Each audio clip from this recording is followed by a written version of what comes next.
Bueno, muchas gracias a todos por estar aquí. Es para nosotros un placer que podáis compartir este acto de la Fundación y de su editorial. Muchas gracias, en primer lugar, al querido ministro de Educación, Cultura y Deportes. Muchas gracias por acudir a esta cita. Y también al presidente del Consejo de Estado. Muchas gracias por acompañarnos. Y yo quiero agradecerles a todos su presencia, por supuesto, pero quería empezar por agradecer especialmente a los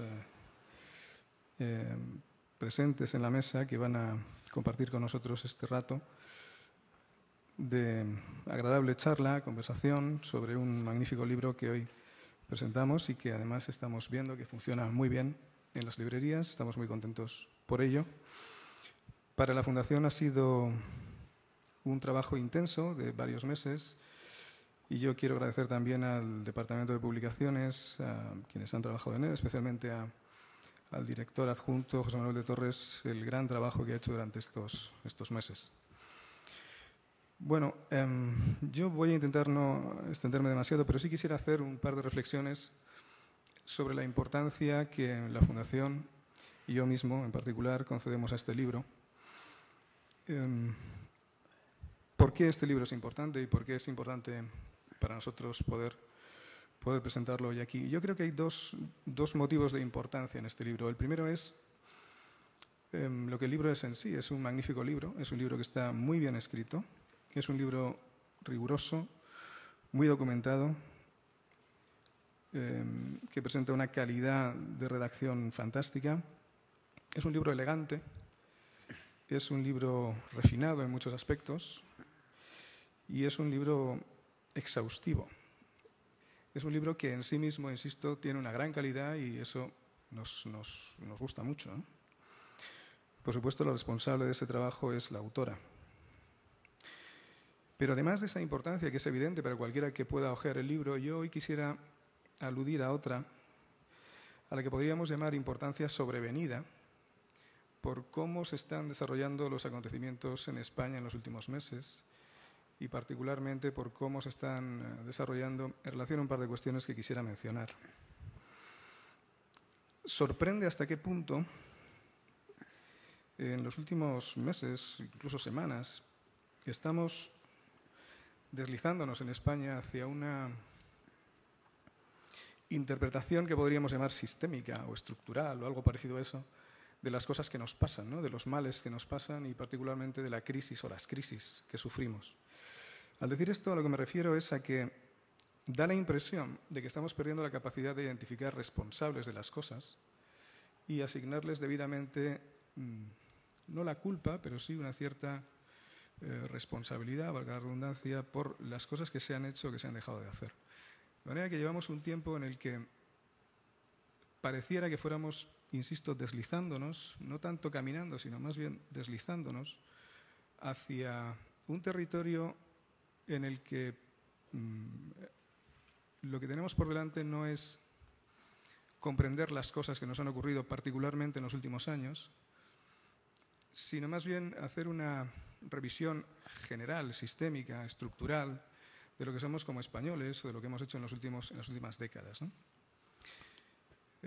Parece que incluso se llega a afirmar que en realidad nuestros problemas no tienen como causa 2 legislaturas de gobierno progresista, sino 3 décadas de vigencia constitucional.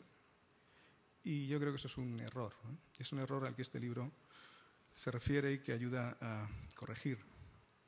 Porque de ese modo, si seguimos deslizándonos por ese territorio, al final los responsables y las responsabilidades quedan disueltas en una especie de culpa general, una especie de culpa nacional que nos lleva a iniciar una especie de flagelo colectivo por cómo somos los españoles y qué cosas hacemos en general y dejar de comprender en realidad quién ha hecho qué y cómo hemos llegado hasta aquí.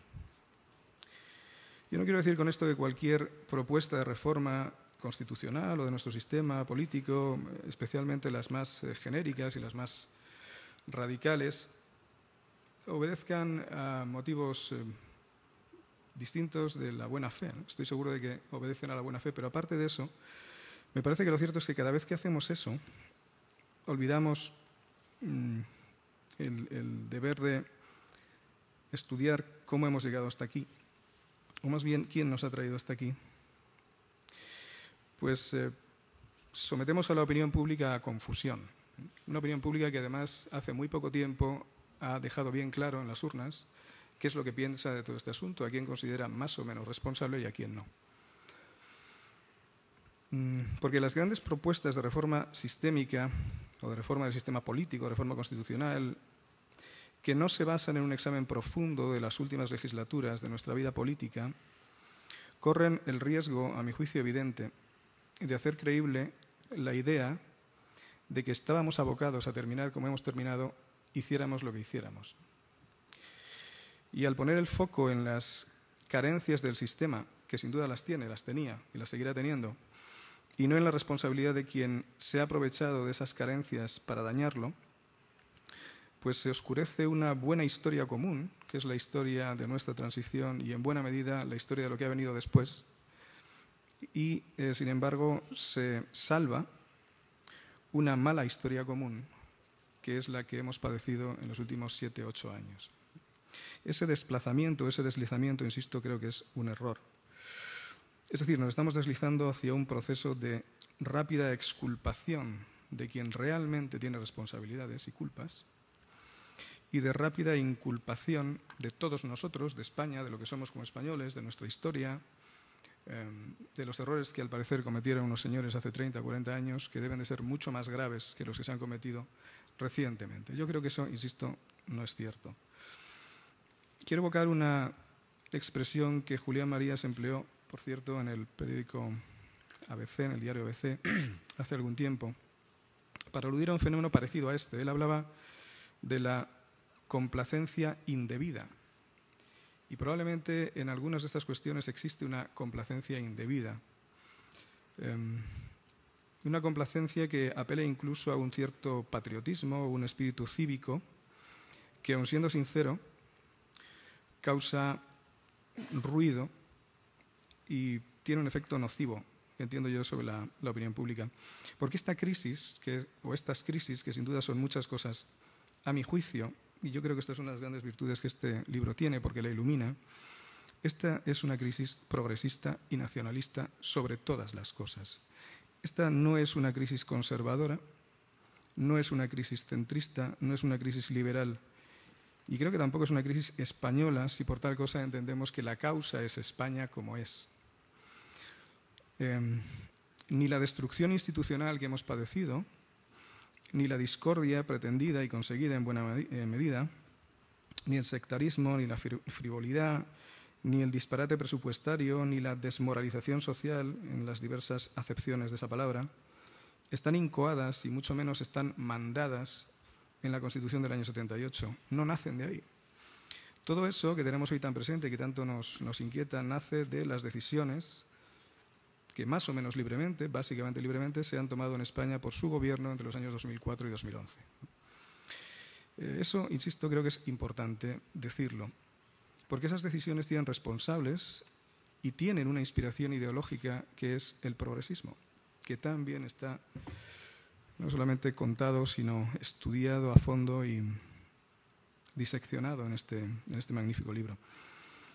Desde luego que no todo lo malo que hay en España proviene del progresismo,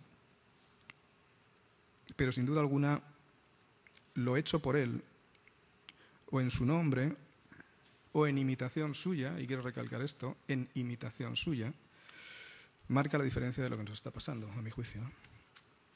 Por tanto, el valor sobrevenido al que yo quería referirme del libro de Edurne Uriarte es aparecer cuando más falta nos hace, cuando más confusión hay sobre estas cuestiones, porque es un libro que desmiente una idea más que interesada, que vendría a decir que esto lo hemos roto entre todos, que está en nuestro ser nacional que nos pasen estas cosas cada poco tiempo,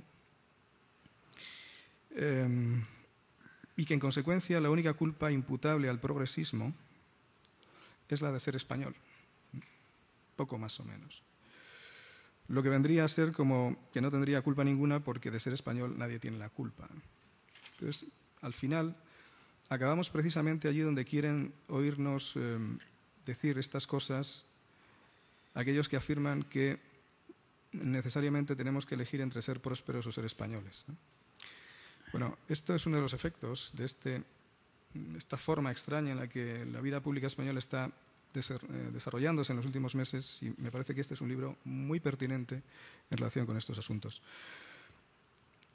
Frente a todo ello, lo que hay que decir, a mi juicio, lo que se dice, entiendo yo, pero la autora sabrá explicarlo mucho mejor, es que el verdadero civismo no pasa por diluir la responsabilidad, sino por asignarla bien. Hay que asignarla sin ensañamiento, sin excesos, sin estridencias, con amabilidad, si es posible, incluso con cordialidad, pero hay que asignarla, hay que decir quién ha hecho qué cosas, de qué es cada uno responsable, y hay que hacerlo con la claridad necesaria para que una sociedad pueda aprender de sus errores y que pueda saber qué le pasa y por qué le pasa. Lo que nos pasa no era inevitable y creo que eso es lo que se explica muy bien en este libro. Yo debo decir que para mí ha sido un placer poder colaborar con Edurne, ha sido un proceso de edición muy grato, muy bonito, y creo que al final ha salido razonablemente bien. Espero que sea así. Y además, para contarlo y para hablar de este libro, de lo que se dice en él, pues contamos, como decía antes, con tres grandes figuras del periodismo y del ensayo español, a las que yo quisiera presentar muy brevemente, con unos pequeños rasgos o detalles, ¿no? En primer lugar, tengo a mi lado a Bieito Ruido, es licenciado en Ciencias de la Información por la Universidad Complutense, tiene una larguísima vida periodística, fue redactor en los diarios Informaciones, El Ideal Gallego, en La Coruña, en La Voz de Galicia, que entre otras cosas ha sido director regional de Antena 3 Radio en Galicia, director general de Radio Voz, director regional de Antena 3 Televisión en Galicia, director del diario La Voz de Galicia, director general editorial de medios regionales del Grupo Vocento, y actualmente es director de ABC, y creo que también profesor en la Facultad de Ciencias de la Comunicación de la Universidad Rey Juan Carlos. Colabora habitualmente en numerosos programas de radio, televisión, etcétera, Cadena Copes, Radio, Punto Radio, ABC.radio para ser exactos. Y, en fin, pues creo que para nosotros va a ser, aparte de un placer, que ya lo es, sin duda, pues muy interesante poder escuchar sus apreciaciones. Nos acompaña también Germán Terç, que es periodista, seguro que muy conocido y seguramente admirado y querido por todos ustedes. Ha ejercido como corresponsal en Alemania, en Polonia. Ha sido corresponsal especial para el este de Europa, enviado especial, corresponsal de guerra, analista, columnista, subdirector y jefe de opinión. Ha trabajado en la agencia EFE, en el diario El País, y desde 2007 escribe en ABC, y ha dirigido también el diario de la noche de Telemadrid. Está presente igualmente en distintos programas de radio, es ensayista y ha escrito también novela, y ha recibido, entre otros, el Premio Club Internacional de Prensa, el Premio Cirilo Rodríguez y el Premio Europeo de Periodismo. Y finalmente nos acompaña, como es bien notorio, Edurne Uriarte, catedrática de Ciencia Política, periodista, autora de numerosas publicaciones académicas y de ensayos, entre los que destacan Contra el feminismo, Terrorismo y democracia, Cobardes y rebeldes y España, patriotismo y nación. Es también autora de una magnífica introducción a la ciencia política que nada menos que cuenta, si no me equivoco, con un prólogo de Juan Linz. En fin, eso es mucho contar. Edurne proviene, como Germán, también del País Vasco, ha sido y es una persona muy activa en el seno de los movimientos sociales que han combatido el terrorismo, cuya presión además ha sentido muy de cerca en más de una ocasión. Colabora en el diario ABC desde 1999, mantiene un blog en ese mismo periódico y publica mensualmente en la revista Mujer Hoy. Está presente, como todos ustedes saben, de manera habitual en muchos medios. Y este extraordinario currículum y esta densa biografía pues se ve ahora coronada, me atrevo a decir, seguro que al menos un poquito, por el libro que hoy presentamos, Desmontando el progresismo, que de alguna manera es una desembocadura natural de todas estas publicaciones que hemos ido viendo. Ella ha ido ocupándose durante muchos años de muchos de estos asuntos y el libro se nutre de ello. No es un libro para nada improvisado, es un libro muy sólido en el que están presentes muchos años de reflexión y estoy seguro de que así sabremos apreciarlos todos. Así que yo no digo ya nada más, salvo que, Beito, cuando quieras tienes la palabra.